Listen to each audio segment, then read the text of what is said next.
ako. So, hindi ako makapag-outfit check. Pauwi na kami. Anong oras na? Around 8? 9? 9? Ewan ko, ilalagay ko lang dito kung anong oras na talaga. Kasi hindi pa kumakain ng tao. Tapos, hindi pa nanalo yung gusto kong manalo sa pageant. Pero, tapos napanood yung nanalo, no, Char. I mean, meron nagtaga akong pambato, yung naka-orange girl. Taga-Devcom. Ang ganda kasi yung sagot niyo, tapos sa gown niya. Pero whatever. See you later. Ang dilim. Bye! Yan. Makakapag-outfit check. Hindi pala kita, be. Dapat my shoes. My shoes is this. Hindi makita eh. Ay, sorry. Ikaw, anong shoes mo? Puma. Oh, hey, bye. May tao na. Let's go.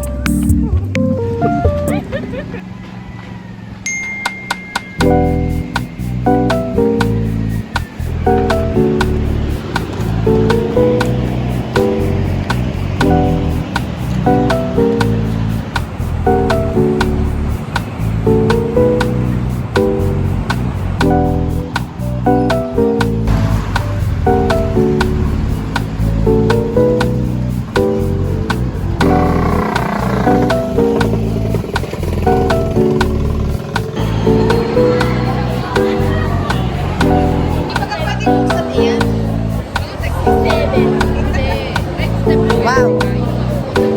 Luag.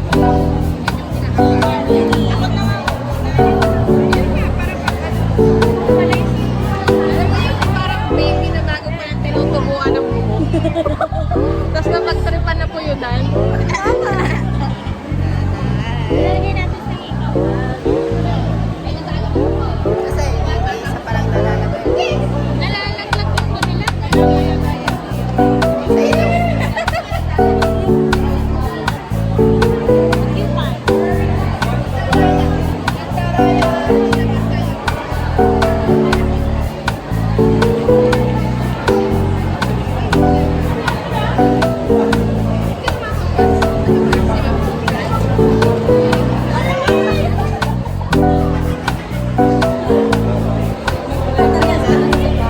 Pareho lahat.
naman nagsimula yung palaro.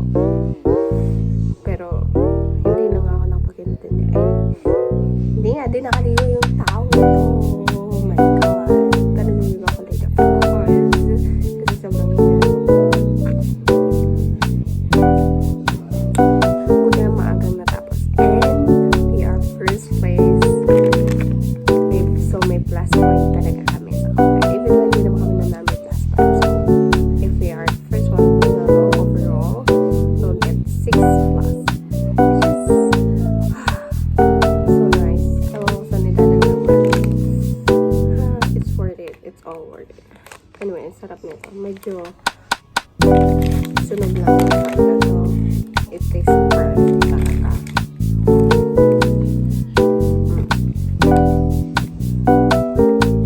My God.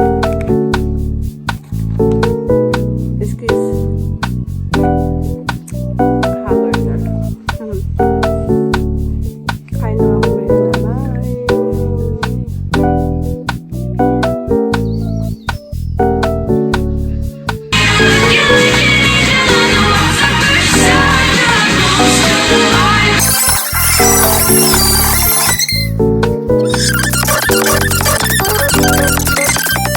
People say bye, wait at your bedside. I'm you, but you stay.